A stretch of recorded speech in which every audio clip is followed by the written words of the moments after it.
1992 నుంచి ఎన్టీ రామారావు గారు పార్టీ పెట్టిన నాటి నుంచి సభ్యత్వం కలిగి నేటి వరకు నేను టీడీపీ తాడేపల్లి టౌన్ ప్రెసిడెంట్గా చేశాను. ప్రస్తుతం గుంటూరు పార్లమెంట్ మహిళా కార్యదర్శిగా వర్క్ చేస్తున్నాను. నేను ఎందుకు ఈ విషయం మాట్లాడడానికి ఇక్కడికి వచ్చానంటే, మేము జగన్మోహన్ రెడ్డి గారి ఇంటి ఎదురుగుండా 321 కుటుంబాలు, పేద కుటుంబాలు అక్కడ నివాసం ఉంటుంటే ఆయన మా పక్కకి వచ్చి ఆ ఇంటి నుంచి మా ఇళ్ళన్నీ కోల్దయ్యాలని చూసిన రోజు మేము లోకేష్ గారి స్ఫూర్తితో కోర్టులో వేయడం జరిగింది. మా ఇళ్ళన్నీ తీసేయగలిగితే జగన్మోహన్ రెడ్డి గెలిచాడు అనుకున్నాడు, కానీ జగన్మోహన్ రెడ్డి ఓడిపోయాడు. ఎందుకనంటే ఆనాడు ఇళ్ళన్నీ పీకేసి ఏమీ ఇవ్వకుండా చేయాలని చూసిన ఆయన ప్రతిజ్ఞని నెరవేర్చుకోలేకపోయాడు. లోకేష్ గారి స్ఫూర్తితో ప్రతి కుటుంబానికి 2 సెంట్ల స్థలం, 3 లక్షల రూపాయల ధన సహాయాన్ని చేయడానికి జగన్మోహన్ రెడ్డి దిగి వచ్చాడు. అది ఆయన పరాజయం. ఆయన మా ఇళ్ళు పీకేస్తే ఏదో విజయం సాధించాను అనుకున్నాడు. ఆయన మీద మేమే విజయం సాధించాం. తర్వాత ఇళ్ళు పీకేసిన తర్వాత 10 సంవత్సరాల కాలం నుంచి మేము ఖాళీగా ఉన్నాం. ఇవాళ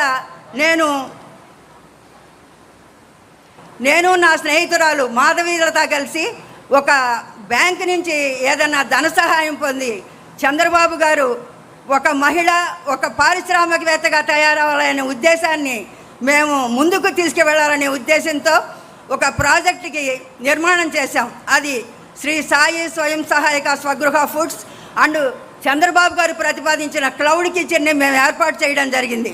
ఈ క్లౌడ్ కిచెన్ ద్వారా ప్రభుత్వ ఆఫీసుల దగ్గరికి 99 రూపాయలకే ఆరోగ్యకరమైన రుచిగా తయారు చేసిన భోజనాన్ని అందివ్వాలనే మా కాన్సెప్టు చంద్రబాబు గారి పారిశ్రామికవేత్త ఒక కుటుంబం అనే నినాదం నుంచి మేము స్ఫూర్తి తెచ్చుకొని ఈ ప్రాజెక్టుని నిర్మించడం జరిగింది.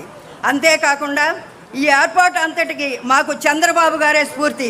ప్రతి కుటుంబం ఒక పారిశ్రామికవేత్త అనే చంద్రబాబు గారి సంపల్కాన్ని మమ్మల్ని ప్రేరేపించింది. డ్వాక్రా సంఘాల సృష్టికర్త చంద్రబాబు నాయుడు గారే. ప్రతి మహిళ ఆర్థికంగా ఎదిగేందుకు పొదుపు ద్వారా ఆర్థిక క్రమశిక్షణ నేర్పింది ఈ డ్వాక్రా సంఘాలు. ఈరోజు ప్రపంచ డ్వాక్రా సంఘాల ఉత్పత్తులన్నీ ఏపీ స్వయం అనే బ్రాండ్ ద్వారా పరిచయం చేస్తున్న విజనరీ లీడర్ నారా చంద్రబాబు నాయుడు గారికి ధన్యవాదాలు తెలియజేస్తున్నాం. మహిళా లోకమంతా ఈరోజు జై హో చంద్రబాబు అంటున్నారు. ఎందుకంటే మొదటి నుంచి చంద్రబాబు మహిళా పక్షపాతి.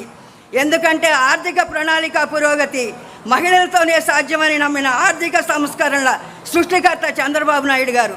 ఇవాళ దాదాపు 2 తెలుగు రాష్ట్రాల్లోని బ్యాంకింగ్ రంగం అంతా మహిళా సంఘాల ఆర్థిక లావాదేవీలతో నడుస్తున్నాయి. చంద్రబాబు గారు ఎప్పుడూ ఒకటే చెప్తారు, నాణ్యతా ప్రమాణాలు పాటిస్తే ఏ రంగంలోని వస్తువైనా ప్రపంచ మార్కెట్ని శాసిస్తుందని. ఆయన ఆశయాన్ని మహిళలందరూ కలిసి సఫలీకృతం చేస్తామని, ఆంధ్ర రాష్ట్ర ప్రగతిలో భాగస్వాములు అవుతామని ప్రమాణం చేస్తున్నాం. చివరగా ఒక విషయం, మహిళా ఆర్థిక ప్రగతి అనేది ముందుగా ఆయన ఇంటి నుంచే ప్రారంభం చేశారు. ఆయన సతీమణి నారా భువనేశ్వరి గారు, ఐటీ శాఖ మంత్రి నారా లోకేష్ గారు సతీమణి నారా బ్రాహ్మణి గారు ఇవాళ అనేక రంగాల్లో ముందుండి ఇవాళ ప్రపంచంలో అవార్డులను అందుకున్నారు.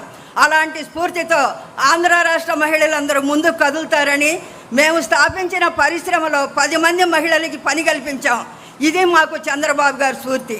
ఇదే స్ఫూర్తితో ఈ రాష్ట్ర ప్రగతికి మేము తోడ్పాటునిస్తామని ప్రమాణం చేస్తున్నాం. జై తెలుగుదేశం. శైలజ గారికి హృదయపూర్వక ధన్యవాదాలు.